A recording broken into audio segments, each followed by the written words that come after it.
Hey, and welcome back to another episode of the Unblock Your BS podcast episode. How we doing today? Feeling good? The time I'm recording this, it's Labor Day weekend. I have gotten caught up on so much stuff, and I get my kids back early today, and I am feeling good. Just in time for today's episode, which is going to have you probably feeling pretty good.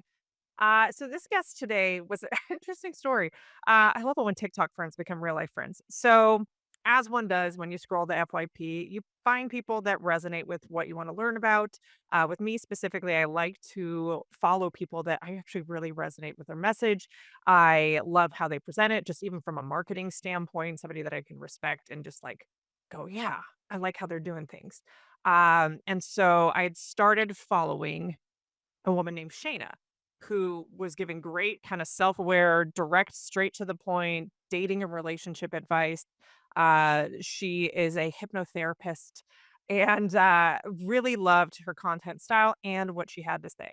It was super impactful for me, just as a person, but also a lot of respect just as a fellow content creator.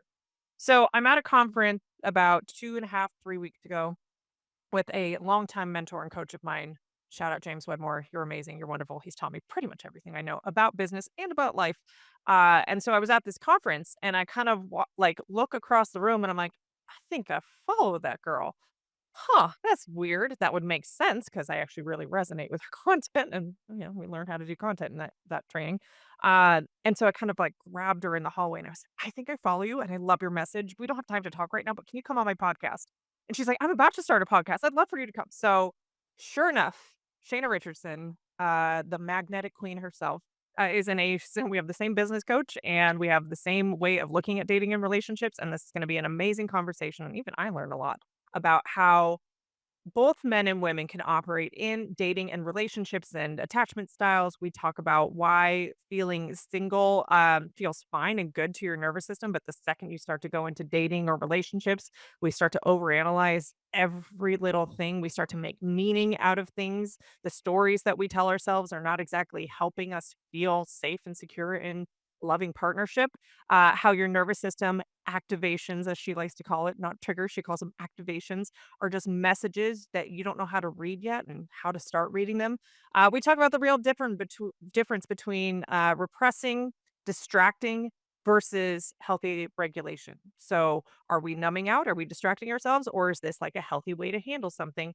And how to stop gaslighting yourself with this language of they're just busy or they're too busy or they're working right now, just kind of justifying when you have needs and what that actually looks like as far as self abandonment goes. So we even swap our own messy, vulnerable dating stories. The ghosting, the you're great, but I'm gonna go see somebody else, or I just can't give you what you need.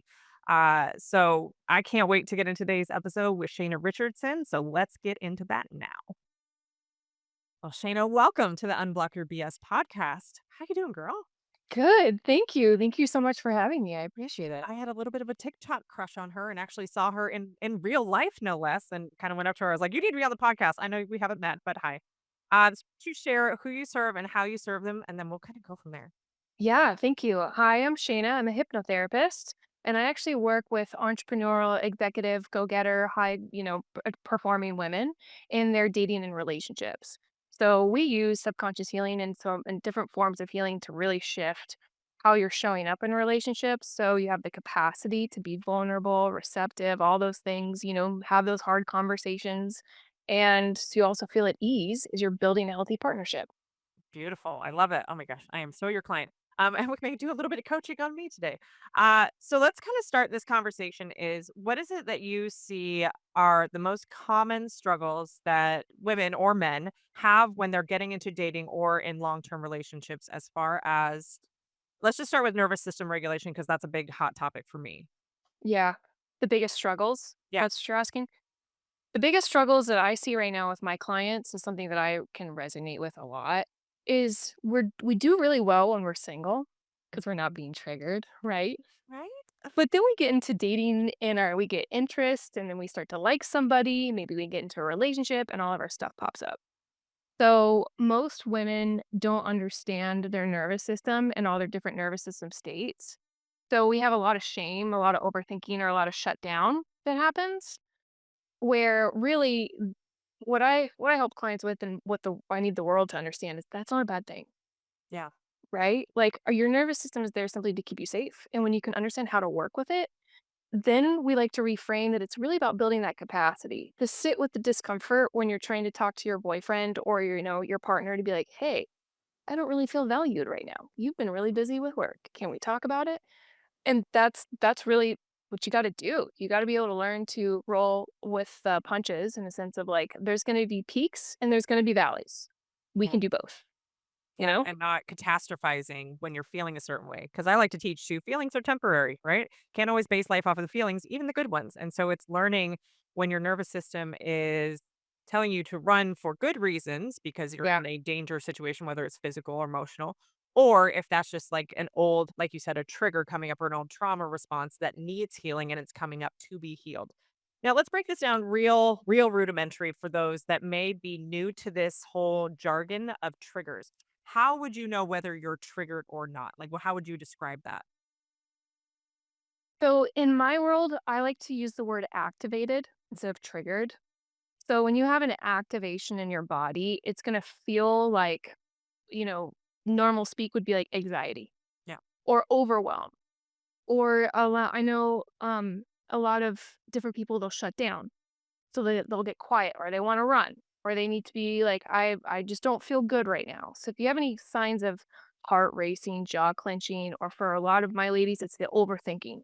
"Oh my god, what do I say now? What do I do this? What if I say this?" And they, like, rehearse conversations with their, "Okay, I have to be able to say this. I have to say" Don't even get me started.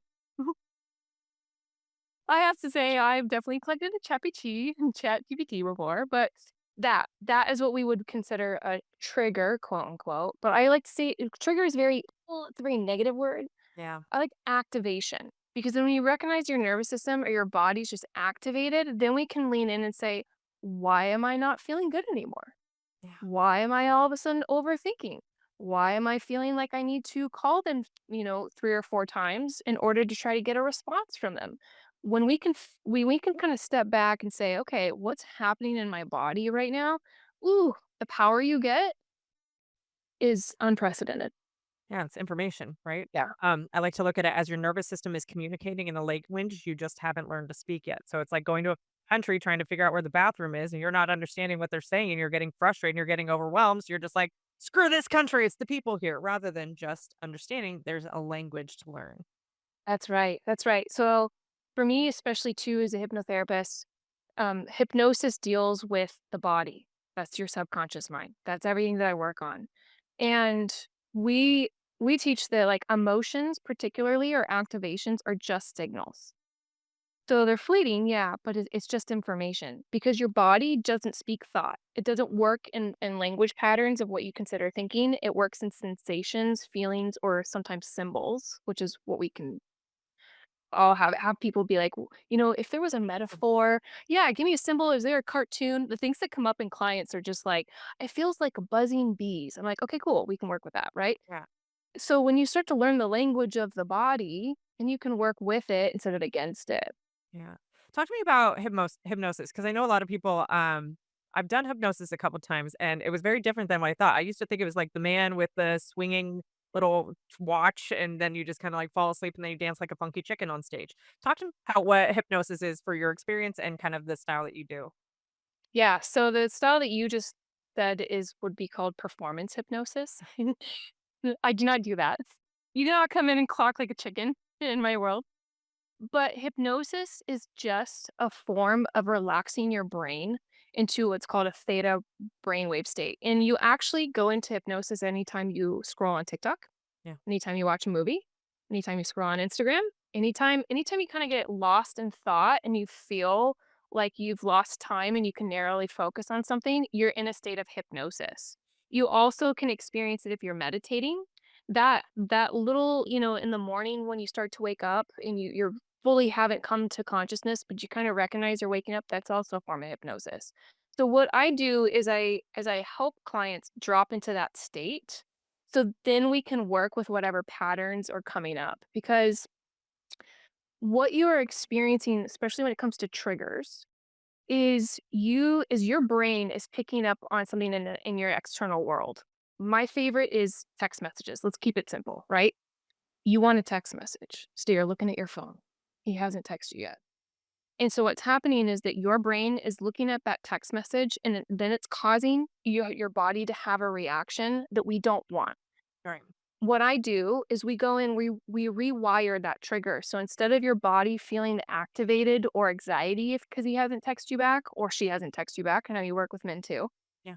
We go in and we train your brain to be calm, Yeah. collected, cool.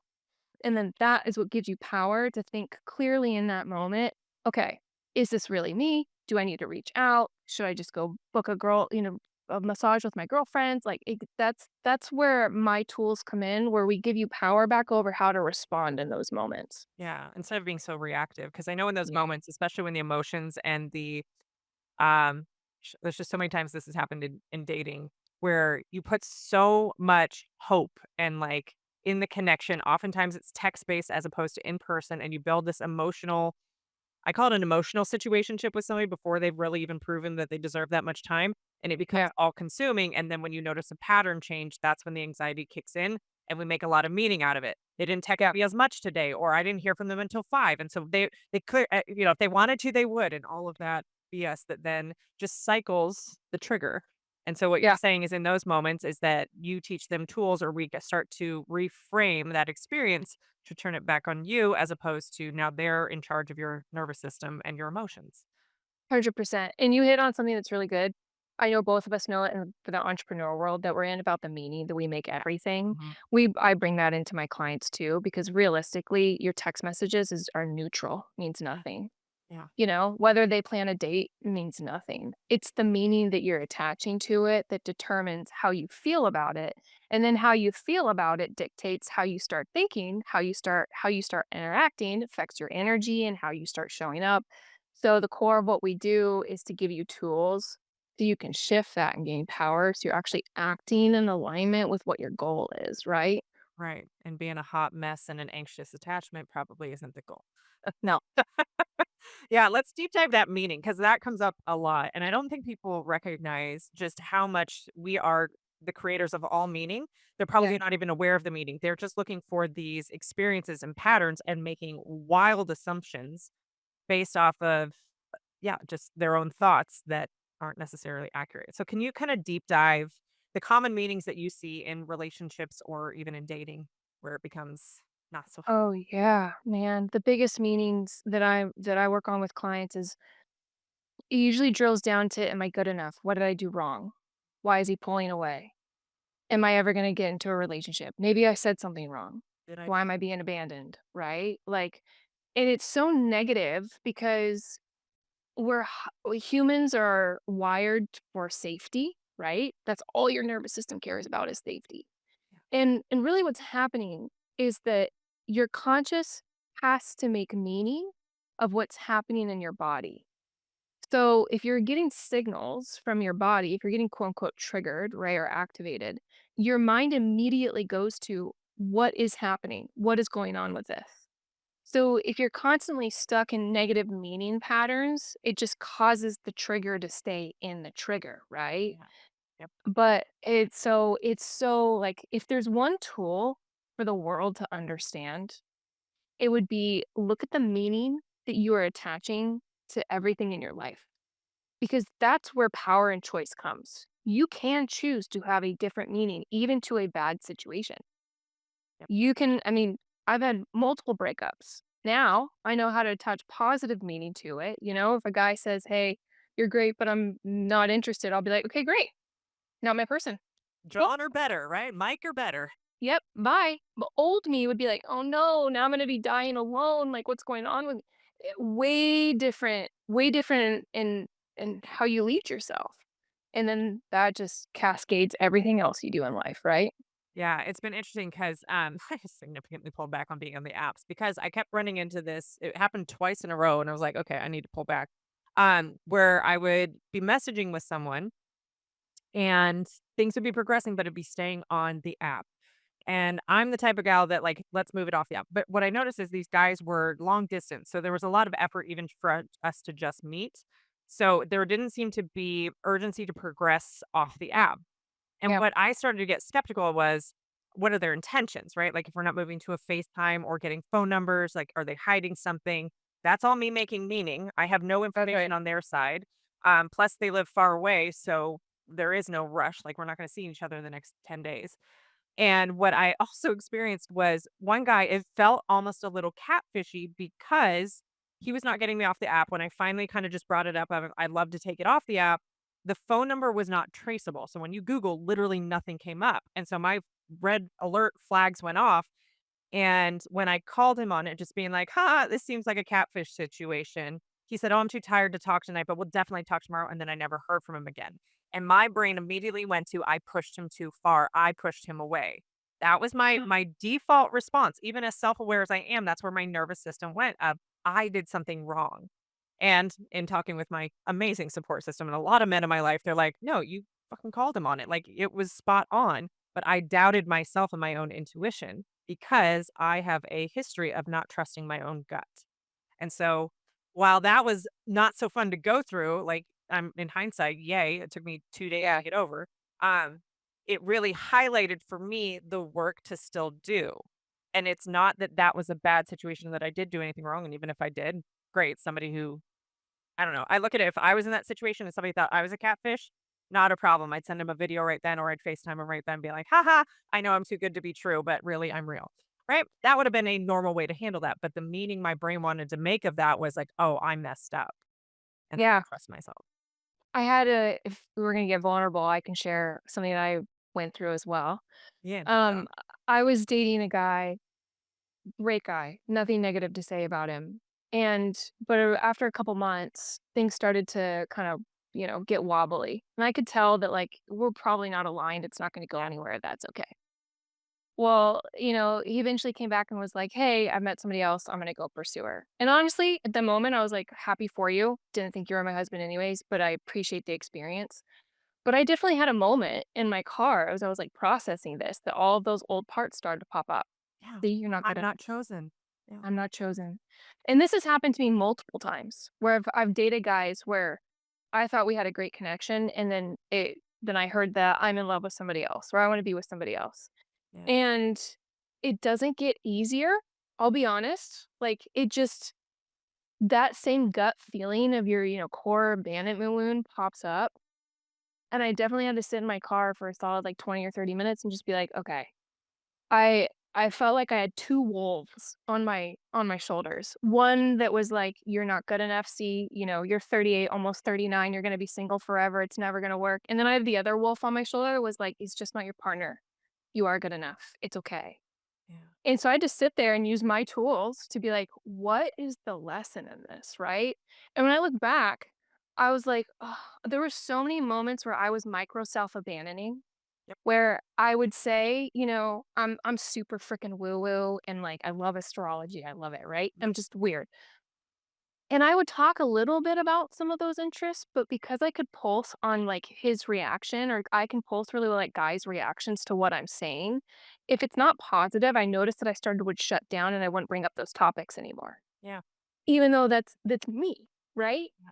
So I was able to, like, look back at my relationship experiences on whenever I've heard guys say, "Hey, you're great, but Imma go with somebody else," and I realized, like, "Oh, well, I've never really been my loud, vivacious, bold self, like, to the max with guys that I've dated because there's this little fear of, like, oh, I don't wanna be too much." Right. And so then that causes To earn connection and attraction yeah. and love. Yeah. Yeah. So, old Shayna would take months to get over a guy. Now it's like an hour. Cool. But it still hurts. It still activates. And I still have to use my tools to deep dive and say, okay, what's the lesson? What is this revealing about me? But that's the work, right? Everybody's flawed. In my world, we're flawed and fabulous. That's what we like. I love it. Yeah, I kind of equate it to almost like working out. When you are in great shape and great condition, it's not that you don't like gasp for air after you've just had a really hard workout. It's that you recover faster. And I think that's That's a right. good sign of progress and healing is how fast you can recover. So same thing for me. I think I was messaging with that guy who ended up ghosting me for 5 days. And it took me, like I said, about 2 days to get over it. Um, and yes, when you've been in a relationship for a long time, there are even like if you cohabitated or I was in a marriage for 10 years, it takes some time to get over that.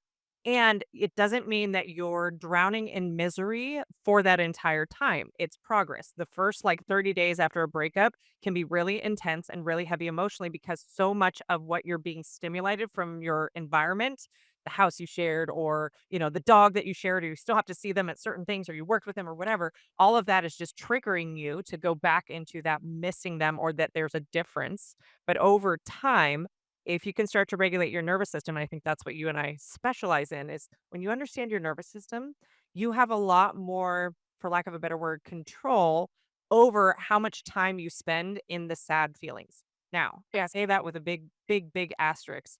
We're not repressing and we're not avoiding the tough emotions. When we say regulate means that we have outlets to discharge that in a healthy way, whereas most people will distract, numb, and avoid. So kind of talk to me about what you understand is the difference for those that want to lean towards avoiding it, maybe jump into another relationship, which is a very common pattern. Or they want to just distract themselves, or they get stuck in the doldrums, the sadness for months and months on end. What would be the balance of learning to regulate versus just repressing or not actually learning what the pain's supposed to teach you? Oh, great.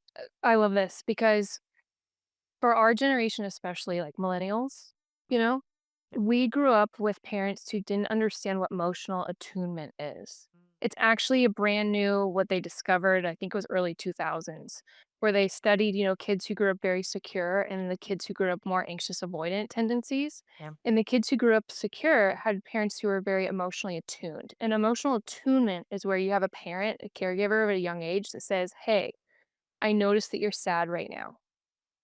What are you experiencing? It's okay to be sad. This is sadness. That's Yeah. okay. You can feel it. Now, like it's like you co-rate, like you teach the kid how to actually be attuned to their emotions. And so to answer your question, the reason why a lot of people either stuff or run is because that's how they were told to process their emotions when they were kids. Yep. So they're not actually available to their own emotions, hence the word emotionally unavailable. It's simply because they don't know how to sit with the sensations. And so when you have people that stuff it, it's because, especially with men, I notice, and women too. I guess I have a my pattern was of dating avoidance, so I can speak to a lot of that. It was because of the homes that they grew up in, they always had to be the like they couldn't show emotion.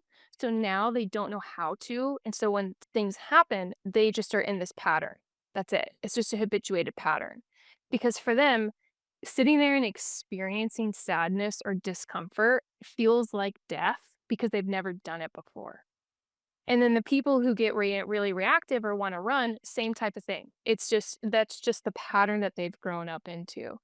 And so And what to be we fair, it's very effective in managing their emotions. It's very effective.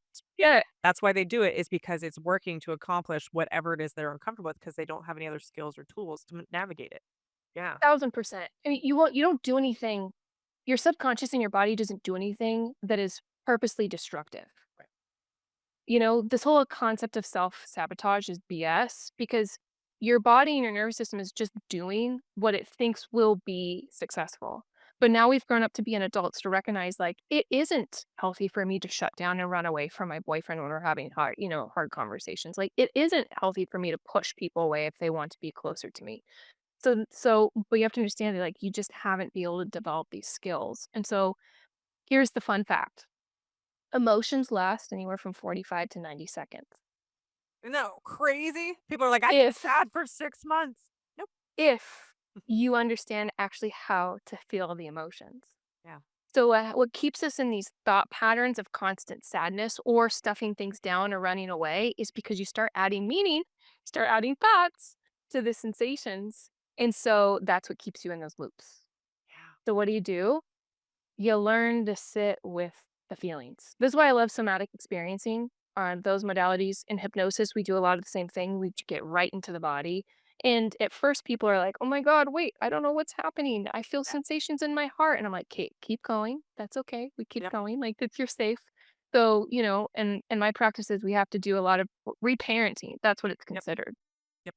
Yeah. So breathwork is the same thing. I do somatic breathwork, and it is, especially because I do work with a lot of men. I can tell when somebody's disconnected from their body because they can't engage in the holotropic part, which is where, like, we're Yeah. because it's meant to bring up your fight or flight, fawn or freeze response, right? and it's meant to activate it, but it's in a safe container.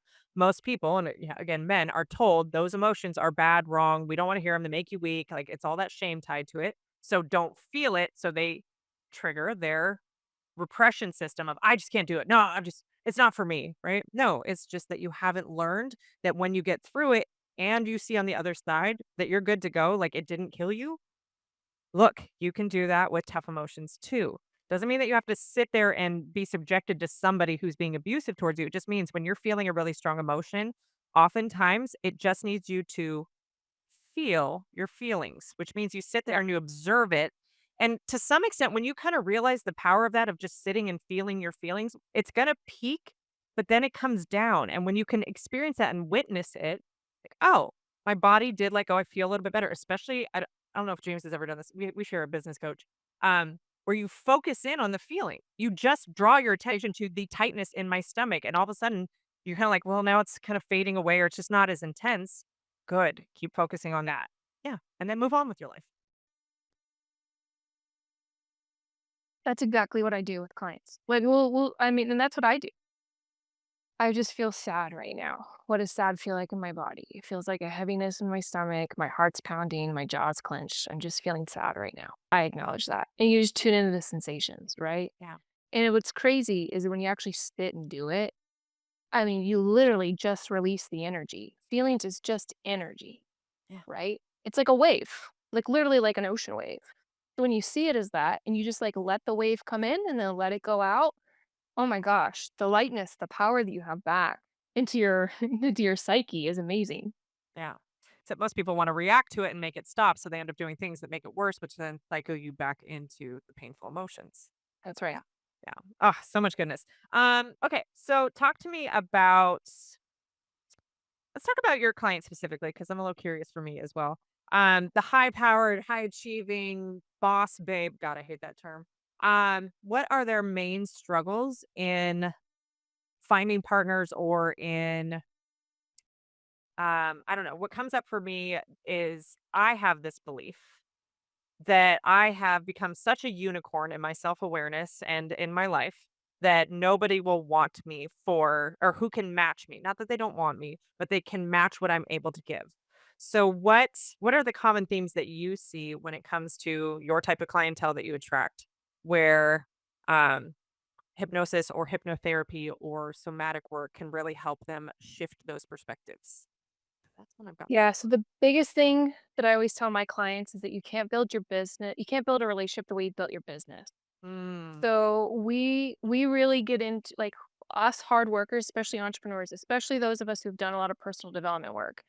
We're very smart, we're very self-aware, and we're very much like, "Hey, if there's a problem, I can fix it. I got mhm, this," mm, right? mhm. But that those qualities aren't what make a healthy partnership with the kind of partnership that you want. Right. It's like I want a man Well, to come make my life easier, but then I've also gotten so used to doing everything myself. that's right. Yeah. So it comes down to like this earning love concept. Perfectionism is a big thing. Um, I see a lot of micro self-abandoning, so they're really good at having standards, they're really good at having boundaries, like, "I'm not gonna date a guy who doesn't have a job." Great. Okay, cool. And and and then you find a guy who's hot, fit, has got muscles, nice to his mom, emotionally available, and you're like, "Okay, this is it. I got it. I know how to do this. I'll show up flirty and fun." Blah, blah, blah, put on that perfectionism, and then when he starts to kinda pull away or he says something that kinda feels off the cuff because he said he's looking for a relationship, and now he's talking about traveling the world with his friends in a year or 2, and he doesn't know if he wants to settle down, you stay. Yep. Because you sit there and be like, "Oh, well, he said he wanted a relationship, so maybe he'll go back to that." That's micro self-abandoning. Or I hear a lot too, "He's just so busy. I love it. He's building his job, like, he's works in corporate, he's an executive or an entrepreneur. He's just so busy. That's okay." Is it okay that he hasn't actually asked you on a date in the last week? Is it okay that even though you want daily text messages, he says he's not a texter, but he'd give you a call once a week? Is that actually okay?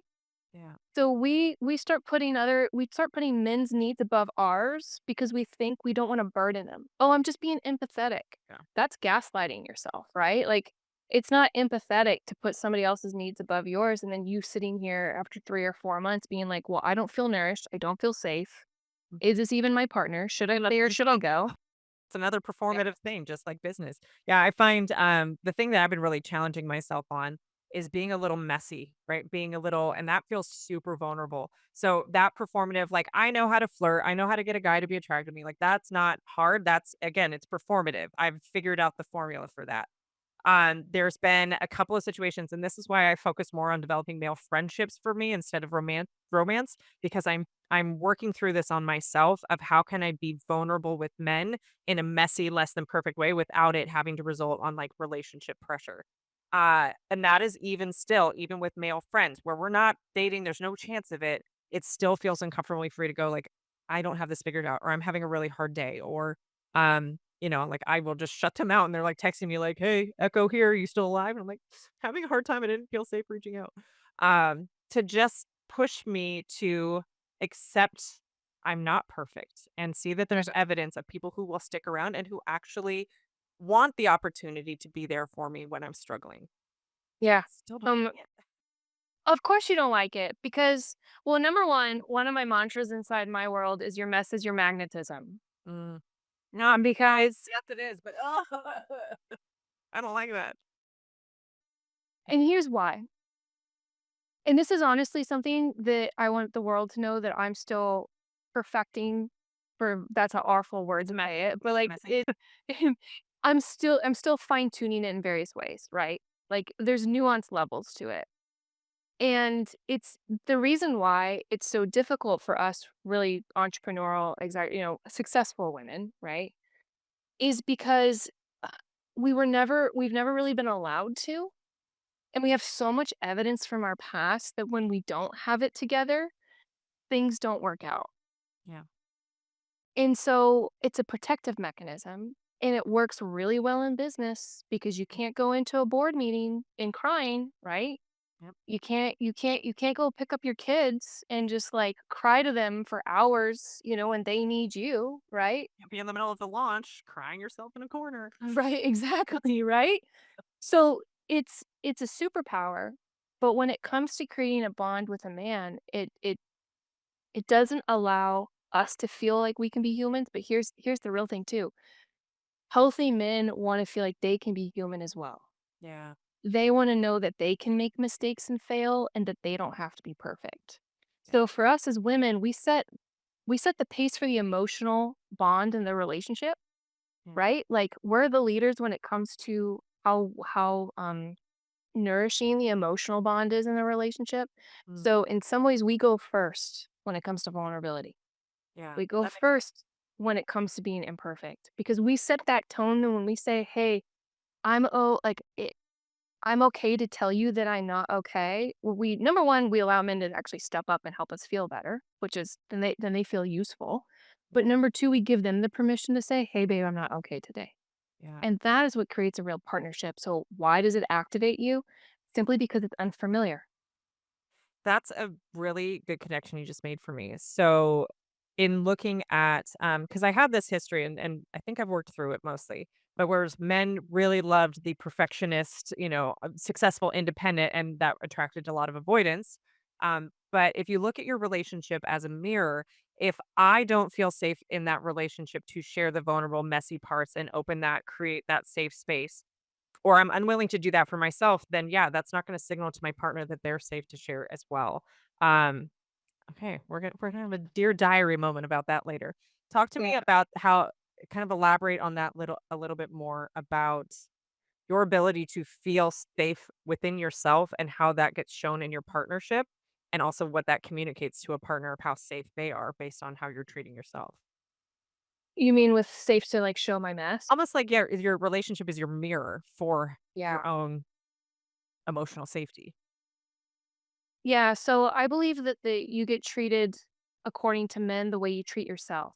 So in that way it's a mirror, right? Yeah, yeah, yeah. So if I'm okay to be messy within myself to where I'm not beating myself up if I make a mistake or if I have a bad day or if I'm being emotional, then and I accept that aspect of myself, then I'm gonna start showing up in my relationships where a man's gonna mirror that back to me. Yeah. Versus if I'm shut down and I don't wanna communicate my needs, then I'm gonna date men who don't naturally step up to want to communicate their needs because I'm getting reflection back that like that's not safe. Yeah. And then it Does becomes that make very sense? transactional. Yeah. Yeah. Yeah. Yeah. Yeah. Yeah. Because I, Yeah. from the male side of things, and I had a post the other day that kind of went off on this specifically, was the way that you show up for your woman's emotions are the way that you show up for yours. So if you want to logic them and just get to a solution without actually understanding the emotion or the problem that it's trying to communicate, if that's how you're showing up for your partner, my guess is that's how you handle your own emotions. You can't label it. You don't know how to sit with it. You don't know how to hold space for it. You don't know how to be with it. You just want to get to doing, which means we don't actually solve the problem. So then it keeps coming back up. And then we call that nagging, or she just wants to keep harping on the same problem because we haven't actually figured out what the problem is. A lot of times where women shut down in relationships is because men jump to fixing, but they don't actually understand what the true problem is. They're just listening with the ears rather than understanding her emotion behind it and her felt experience that has her freaking out in one way or the other. And so it can be really important to do that work for yourself at a minimum to know how to do that for someone else. And I think that's why self-awareness and healing is like essential for healthy partnership.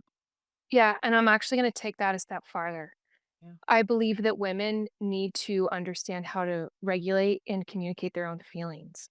Hmm. Most women don't even understand what their feelings are trying to communicate to them. So, I have a lot of women be like, "Well, I just want more text messages." I'm like, "Well, what does text messages do for you?" "I don't know. It makes me feel good." Okay, well, what's the need underneath that? And when we start drilling it down, it's not about the text messages. It's because they want to feel connection. Yeah. And they want to feel connection. They want reassurance that it's safe to love this guy because they're falling really hard. And so using text messages as a measure for to feel safe, right? Yeah. So most women don't even understand how to analyze themselves in order to actually communicate what the real need is underneath with a man. Because here's the thing, ladies, it's not about the trash. It's not about the text messages, if he's taking out the trash or not. It's not about how often he's planning dates. There's an emotional need underneath. So if you're nagging, it's probably because you're not actually in tune with what the need you're actually trying to get him to meet.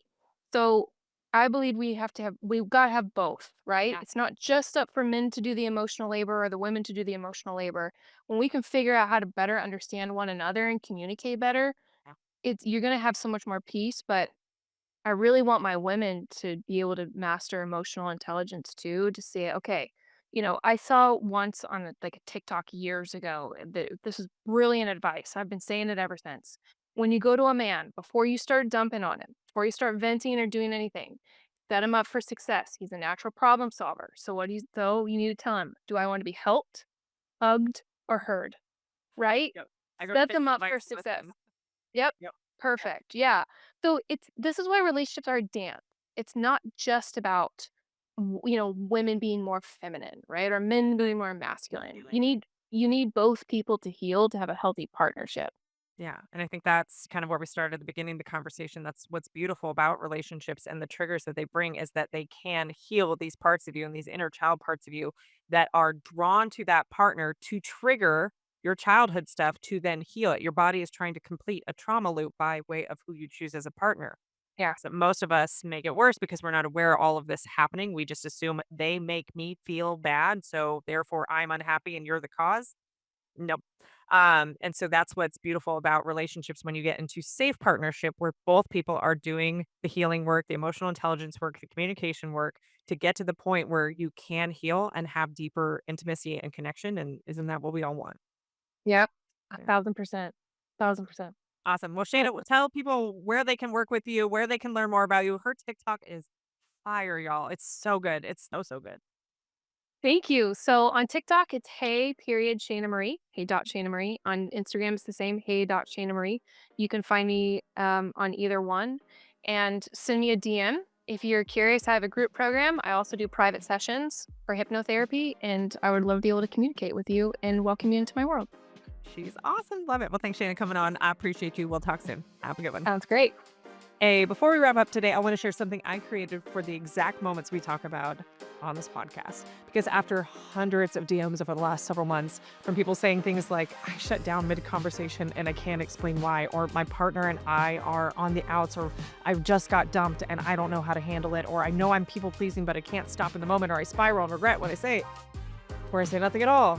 And then I resent this, and then it builds up, and then I explode all at once. I realize mindset hacks, perspective shifting, understanding yourself logically and conceptually, great. Great. Love that for you. And also, we probably don't need another hour-long talk therapy session to really start to feel better. We need tools, and we need them now. Tools to regulate our nervous system in the moments when we're most dysregulated. So that's really when your nervous system is screaming at you, I don't feel safe. And we aren't taught very good tools on how to navigate that without being destructive in our response or shutting down. We go into our survival response, our fight, flight, fawn, or freeze, right? And so those are learned, right? And they're not super helpful in getting us to connect more deeply with people. They are usually more disconnecting. However, they do keep you surviving. And we've got to hack our brain that's trying to keep us surviving if we ever want to have deep intimacy in our relationships. And so this is why I created the Nervous System Reset Toolkit, because these are tools that I share with clients and talk about quite regularly in DMs, and thought, why not put it all together so that more people have access to actual tools that help in real time in the moments when you need them most. So it's for the version of you that kind of knows better, that logically is like, ooh, that might have been an overreaction, or ooh, shutting down feels safer, but like I'm still not being heard. If you know you can do better, or you want to do better, you just don't know how because your body's in survival mode, that's what the toolkit is for.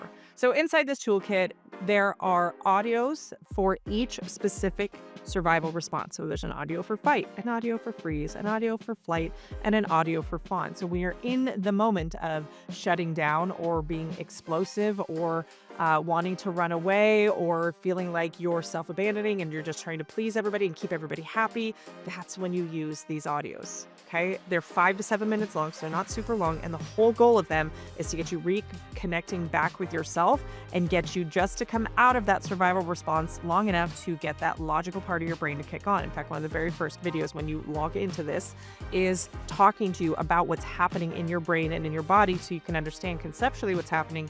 So when you're in the moment and you're going through these audios, you're actually getting yourself out of that survival response, out of nervous system dysregulation just enough to be able to, how do I want to handle things next? Which leads me into the next tool in the toolkit, which is, for lack of a better label for it, a mini script library, meaning there is a title for a bunch of different things that could happen, whether you're being gaslit, whether you're starting to question your reality, whether you are wanting to run away and you need a break, or you're starting to feel your nervous system about to explode and you need to take a pause.